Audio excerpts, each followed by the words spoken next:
भूर्भुवः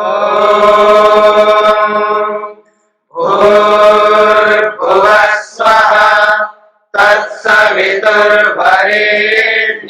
भर्गो देवस्य धीमहि धियो यो नः प्रचोदयात्।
योग के 5वें अंग को लेकर के विचार चल रहा है, प्रत्याहार।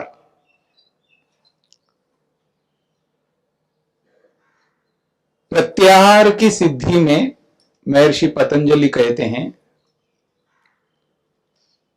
ततः परमावश्यता इंद्रियाणाम। जब इंद्रियों को रोक लेता है,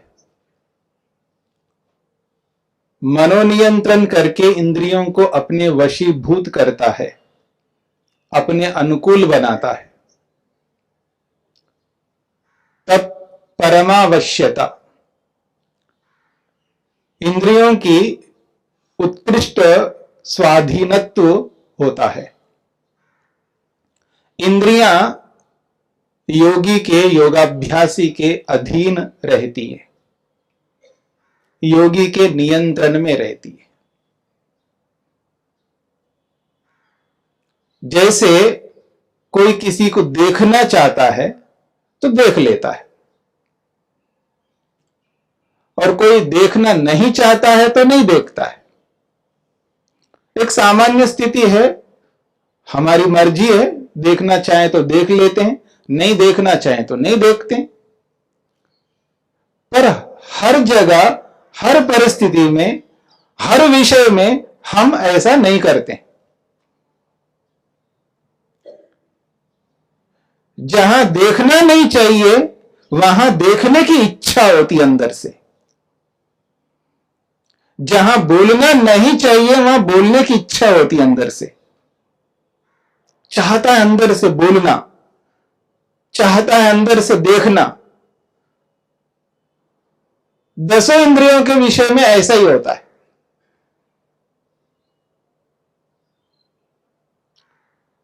अनेकत्र, अनेक स्थलों पर हम ऐसा कर लेते हैं, अपनी इच्छा से कर लेते हैं। नहीं देखना है जी, नहीं देखना। नहीं बोलना है तो नहीं बोलना, नहीं खाना है तो नहीं खाना, नहीं बैठना है तो नहीं बैठना। पर हर जगह ऐसा हम नहीं करते। जहां अति आवश्यक है, जहां धर्म होता है, जहां न्याय होता है, जहां यथार्थता होती है, वहां पर हम अपने आप को नियंत्रित नहीं कर पाते। पर जिसने योगाभ्यास किया, वर्षों से अभ्यास किया, जो योग में जीता है, वह व्यक्ति अपने इंद्रियों को अपने नियंत्रण में कर लेता है। यदि वो ये चाहे मेरे को नहीं देखना, तो अंदर से इच्छा नहीं होगी फिर देखने की। एक बार उसने निर्णय कर लिया मेरे को नहीं देखना है तो नहीं देखना। ऐसा नहीं होता है, ऊपर से तो बोल दिया देखना नहीं, लेकिन अंदर से इच्छा हो रही हो, ऐसा नहीं होगा। अंदर की इच्छा को, बाहर की इच्छा को समाप्त कर देता है। निर्णय कर लिया उसने, बुद्धि से निर्णय कर लिया, मेरे को नहीं देखना है तो नहीं देखना, नहीं खाना है तो नहीं खाना, नहीं बोलना है तो नहीं बोलना। दसों इंद्रियों के विषय में उसका वो जो नियंत्रण है, यह है परमावश्यता। महर्षि पतंजलि कहना चाहते हैं, ततः परमावश्यता इंद्रियाणाम, इंद्रियों की एक उत्कृष्ट ऐसी स्थिति प्राप्त होती है जिसको इंद्रिय जय कहते हैं। इंद्रियों को जीतना एक बहुत बड़ी उपलब्धि है। इंद्रियों को जीतने का मतलब है व्यक्ति अपने प्रयोजन को आधा साध लिया, मान लीजिएगा, बहुत बड़ी उपलब्धि है। क्योंकि दुनिया में आदमी कहीं फंसता है, कहीं अटकता है, कहीं रह जाता है, इन्हीं विषयों में रहता है। आप देखेंगे कोई ना कोई व्यक्ति किसी न किसी में लगा हुआ है, यानी इंद्रियों में कहीं ना कहीं अटका हुआ रहता है। किसी न किसी विषय को लेकर के वो व्यक्ति अटका हुआ है, और यही अटकाव, यही ठहराव उसको योग में आगे बढ़ने नहीं देता है। वो अपने अपने विषय के बहुत कुशल हो सकते हैं, लेकिन इंद्रियों के विषय में कच्चे होते हैं, अपरिपक्व होते हैं, अनियंत्रित होते हैं, उनके बस की बात नहीं होती है। वही व्यक्ति असफल होता है, फेल हो जाता है।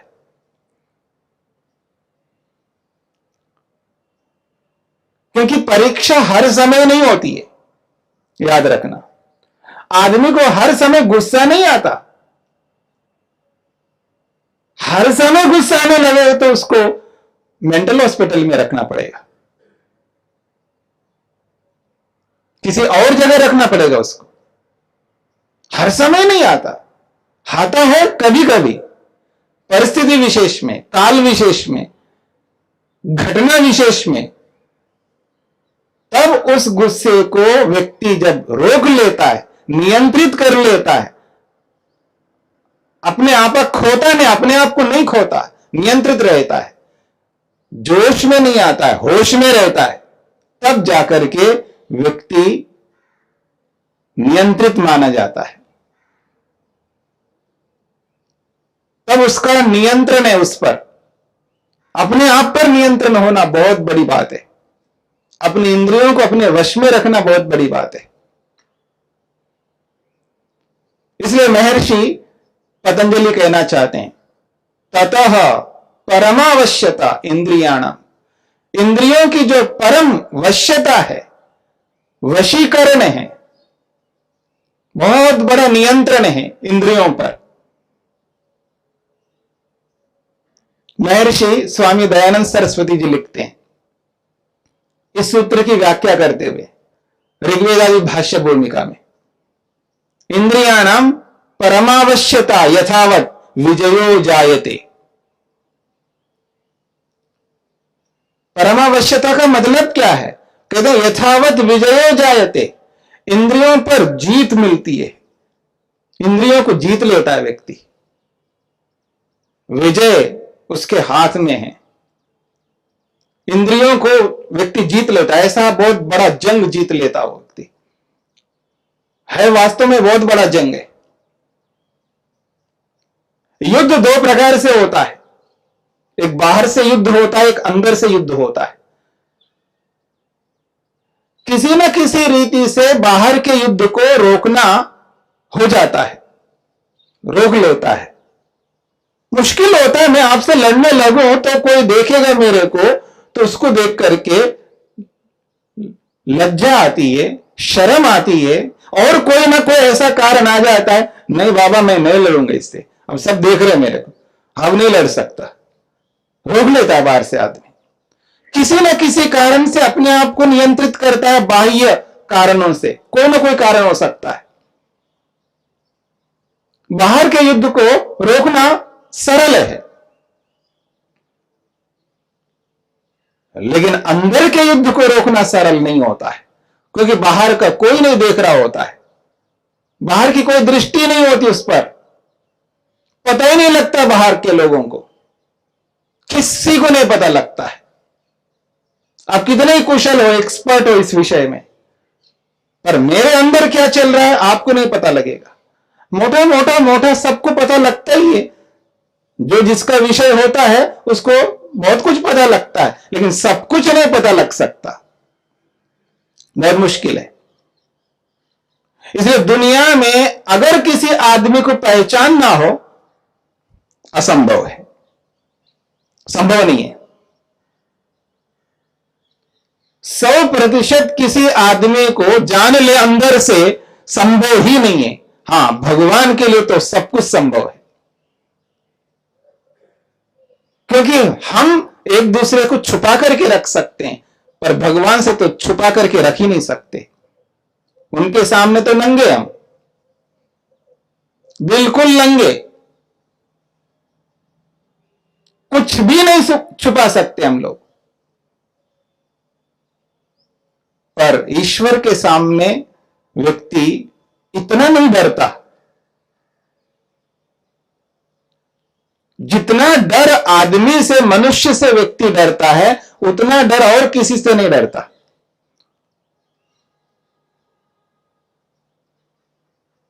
कहीं एकांत में जाए, जंगल में जाए, शेर से इतना डर नहीं लगेगा, किसी जंगली जानवर से इतना डर नहीं लगेगा आदमी, जितना आदमी से डर लग जाता है। सामने से शेर आ जाए, तरकीब बहुत है, बच लेगा, उसको ये आशा रहती मैं इसे बच सकता हूं, बच भी सकता है, लेकिन आदमी आ जाए, उससे बचना बड़ा मुश्किल होता है, क्योंकि उससे ओझल हो जाए ना, पशु से, शेर से, बेचारा वो देख नहीं पाएगा। लेकिन आदमी से ऐसा नहीं कर सकते, पता नहीं कब आ टपकेगा।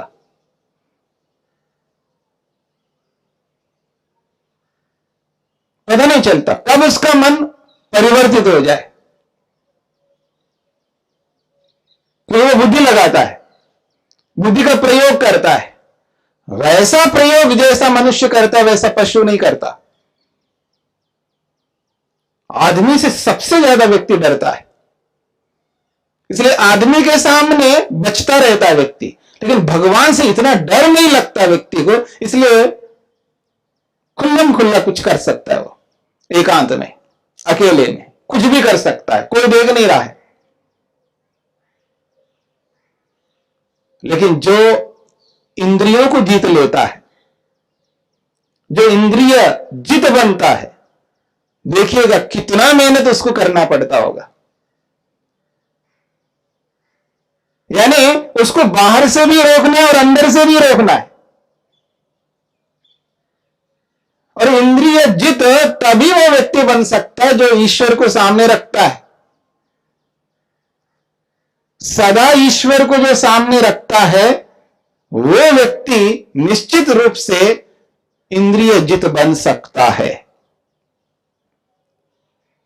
तो महर्षि स्वामी दयानंद सरस्वती जी लिखते हैं, इंद्रियाणाम परमावश्यता यथावत विजयो जायते, यदा यदा ईश्वरोपासनम कर्तुम प्रवर्तते तदा तदा एव चित्तस्य इंद्रियाणाम च वश्यत्वम कर्तुम शक्नोति। महर्षि लिखते हैं, यदा यदा ईश्वरोपासनम कर्तुम प्रवर्तते, कह सह उपासकः। स्वामी जी लिखते हैं, सह उपासकः यदा यदा ईश्वरोपासनम कर्तुम प्रवर्तते, वो जो उपासक व्यक्ति है, ईश्वरोपासक, जो ईश्वर की उपासना करना चाहता है,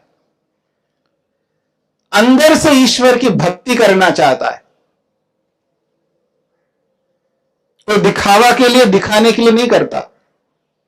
अंदर से, आंतरिक इच्छा से जब ईश्वर की भक्ति करना चाहता है, यदा यदा, जब जब वो करना चाहता है, तब तब, तदा तदा एव चित्तस्य इंद्रियाणाम च वश्यत्वम कर्तुम शक्नोति।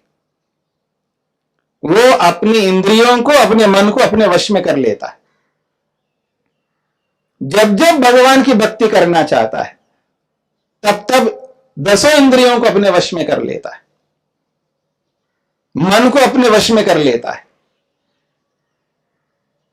यह है परिणाम।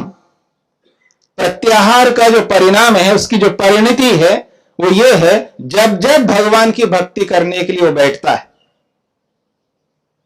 चाहे प्रातःकाल बैठता है, चाहे सायंकाल बैठता है, और बैठ करके इंद्रियों को और मन को रोक लेता है, क्योंकि उसको ईश्वर की भक्ति करनी है, उपासना करनी है।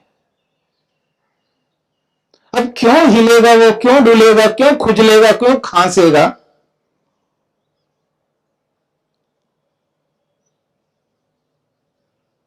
जब व्यक्ति के मन में रुचि नहीं होती है ना, उसको नींद आती है। हां, याद रखना, कोई भी हो, जिसको रुचि नहीं होती है ना, उसको नींद आती है। नहीं जी, रात को सोया नहीं था, देर हो गई थी, ये कारण था, वो कारण था, इसलिए नींद आ रही। हां, ठीक बात है, देर हो गई होगी अवश्य, नींद पूरी नहीं हुई होगी अवश्य, जितनी नींद लेनी चाहिए उतनी नींद नहीं ली आपने, बिल्कुल ठीक है। तो भी याद रखना, यदि रुचि है तो नींद नहीं आएगी। यदि वैसी रुचि नहीं है जैसी रुचि होनी चाहिए, तो नींद आएगी। नींद पूरी लेने के बाद भी आदमी को नींद आती है। रात को 6 घंटे सो गया, रात को समय पर सो गया, तो भी उसको नींद आती है।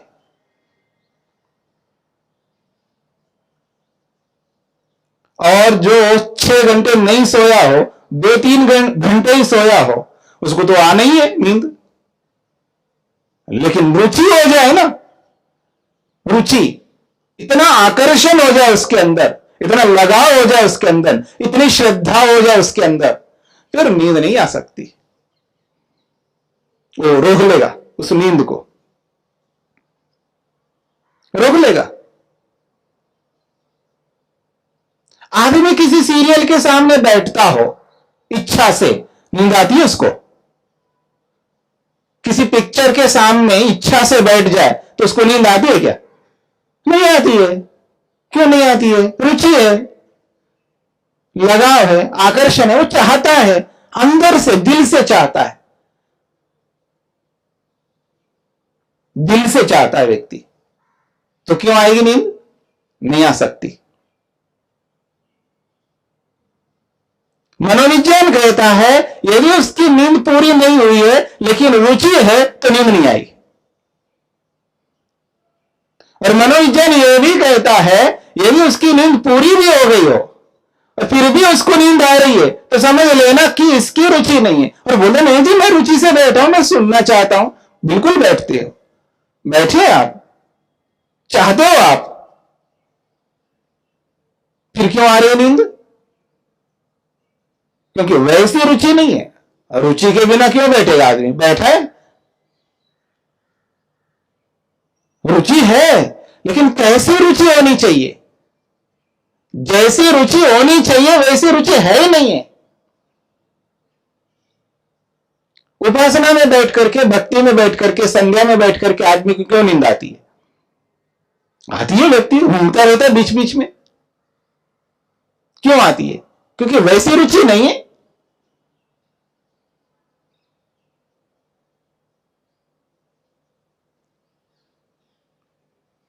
जो बोल रहा है ना व्यक्ति, प्रवक्ता, बोलने वाला, जैसे मैं बोल रहा हूं, अब मेरे को नींद आएगी क्या? बोलो, क्यों आएगी मेरे को नींद? मैं तो बोलना चाहता हूं, बोलने के लिए बैठा हूं, रुचि से बोलूंगा।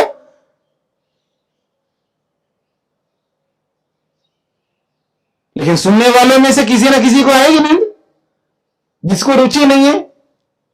कोई दाया बाया वो ये ऐसे ऐसे करने लगता है आदमी जब रुचि नहीं होती है। नियंत्रण, मनोनियंत्रण, इंद्रियों में नियंत्रण कोई खेल नहीं है। जब व्यक्ति प्रत्याहार का निरंतर अभ्यास करता है तो महर्षि पतंजलि कहना चाहते हैं परमावश्यता, बहुत उत्कृष्ट स्थिति मिलती है व्यक्ति को इंद्रियों की। इंद्रियां वश में रहती, इंद्रिय जित बनना बहुत बड़ी बात है, बहुत बड़ी बात है। महर्षि वेदव्यास ने अलग अलग ऋषियों के वचन दिए। प्रत्याहार का मतलब क्या है, इंद्रियों को जीतने का मतलब क्या है, इंद्रिय जित किसे कहते हैं, अलग अलग आचार्यों के अलग अलग ऋषियों के वचन दिए। वो कहते हैं शब्दादिषु अव्यसनम इंद्रिय जया इति केचित।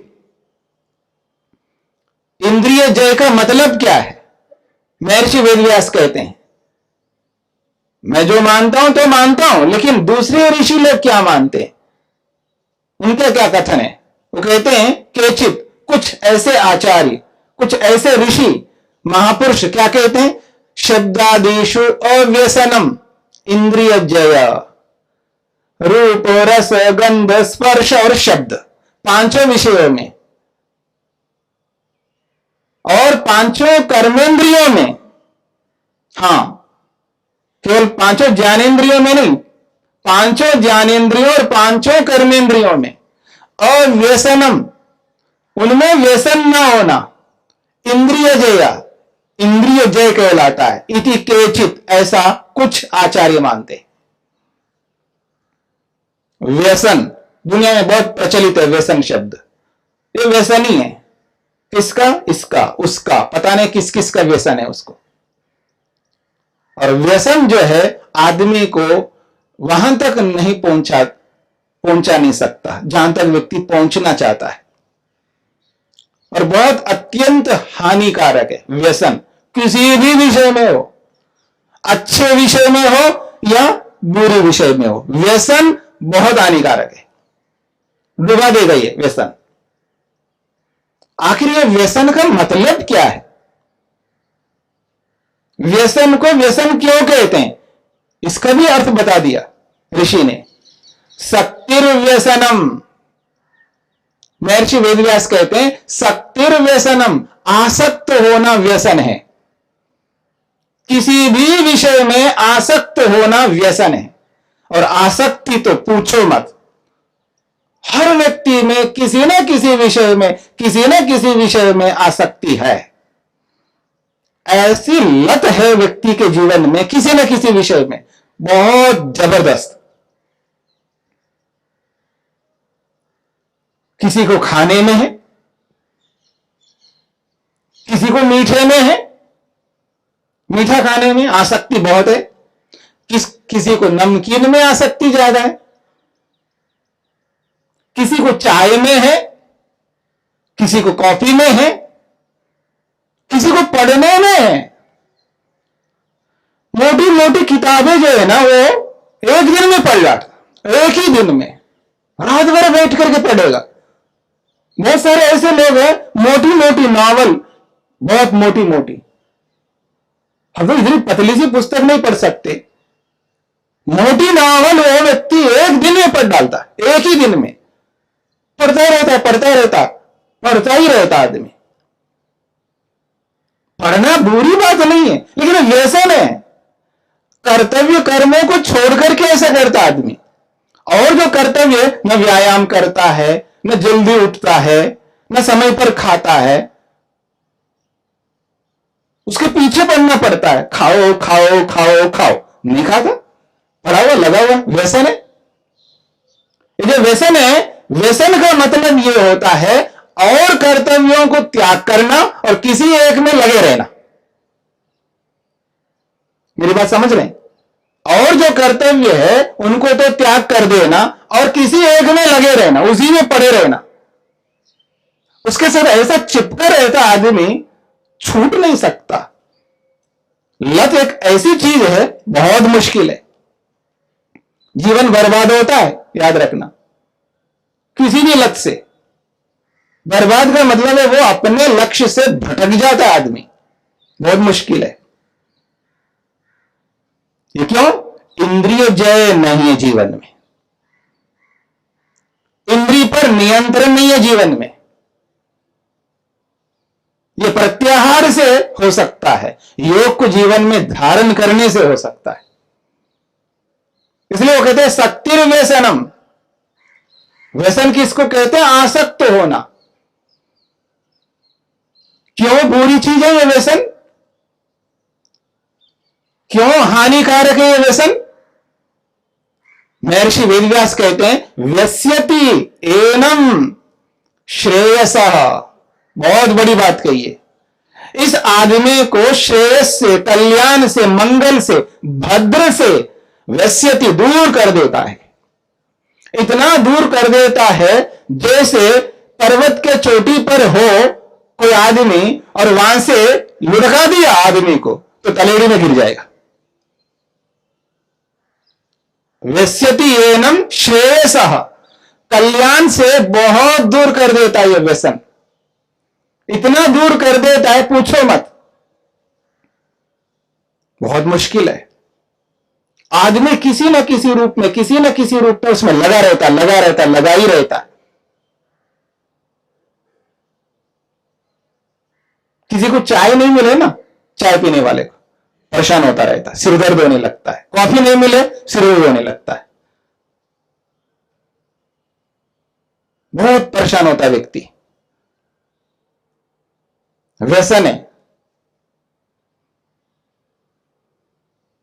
मीठा खाने वाले को मीठा ना मिले ना, परेशान होता रहता आदमी, दाएं बाएं इधर उधर करता है। कुछ तो दो ना, कुछ तो मुंह मीठा करो ना, चीनी तो दे दो, कम से कम गुड़ दे दो, कुछ तो दे दो। आदमी परेशान होता है, बहुत मुश्किल है। व्यसन ऐसा है किसी भी विषय में, किसी भी विषय में व्यसन तो व्यसन ही है। एडिक्शन इतना बुरी बात है जीवन में, लत बहुत हानिकारक है, बहुत ही हानिकारक है, किसी भी विषय में हो, क्योंकि वो अति हो रहा होता है और अति सर्वत्र वर्जित, आप सुनते ही है। ये बिना प्रत्याहार के कोई भी व्यक्ति इस बुरी आदतों से बच नहीं सकता। अगर प्रत्याहार नहीं है जीवन में, योग नहीं है जीवन में, मुश्किल है आदमी। आप कितने बड़े आदमी हो सकता है, आप प्रवक्ता हो सकते हैं, आप लेखक हो सकते हैं, आप विद्वान हो सकते हैं, आप कुछ भी हो सकते हैं, लेकिन व्यसन है, कोई भी व्यसन, गया आदमी, गया। गंतव्य स्थान तक नहीं पहुंच सकता व्यक्ति, लक्ष्य तक नहीं पहुंच सकता व्यक्ति। कोई भी व्यसन हो, किसी भी प्रकार का व्यसन हो। आप क्या समझते, बोलने का भी एक व्यसन होता है आदमी। जब तक वो उसको बोलना नहीं दिया जाए ना, इतना परेशान होता आदमी। कोई वक्ता होता है ना, कोई वक्ता, उसको बोलने के लिए अवसर नहीं दिया जाए ना, बस बहुत परेशान होता है। और किसी को बुला करके फिर बोलने नहीं दिया जाए ना, फिर देखना। व्यसन तो व्यसन ही है, याद रखना।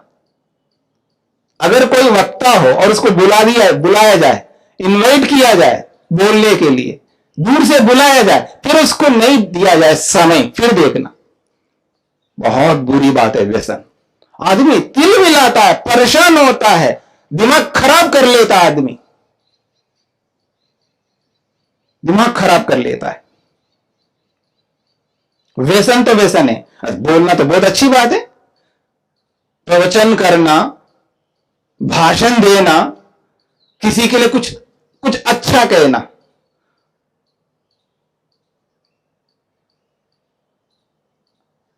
जो त्रैतवाद को जानता है ना, समझता है ना, कोई भी हो, और जो भी वो बोलेगा ना, अच्छा ही बोलेगा, कहीं का भी हो, उसका वैयक्तिक जीवन कैसा भी हो, उसको सारी दुनिया गाली भी देती हो, कोई बात नहीं, लेकिन जब वो बोलता है ना बैठ करके, क्या बोलता है आदमी, बहुत अच्छा बोलेगा, क्योंकि त्रैतवाद को मानता है व्यक्ति। त्रैतवाद को मानने वाला व्यक्ति अच्छा ही बोलता है, बोलने में कोई कमी नहीं है, लेकिन ये जो व्यसन है आदमी को डुबो देता है।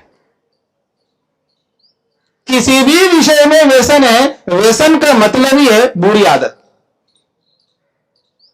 व्यस्यति एनम श्रेयसा, श्रेयस बहुत दूर ले जाएगा वो। इसलिए इस इंद्रिय जय को समझना है, प्रत्याहार को समझना है, योग को समझना है और कुछ अपने आप को संभालना है। और जिस दिन हम संभालने लग जाएंगे, धीरे धीरे, एक दिन में नहीं हो सकता, 2 दिन में नहीं, एक सप्ताह में नहीं, एक महीना में नहीं, पूरा जीवन लगाना पड़ेगा इसके लिए। अगर पूरे जीवन में भी आदमी सुधर जाए, समझ जाए, बहुत बड़ी बात है। इसलिए इस योग को समझना है और आगे बढ़ना है।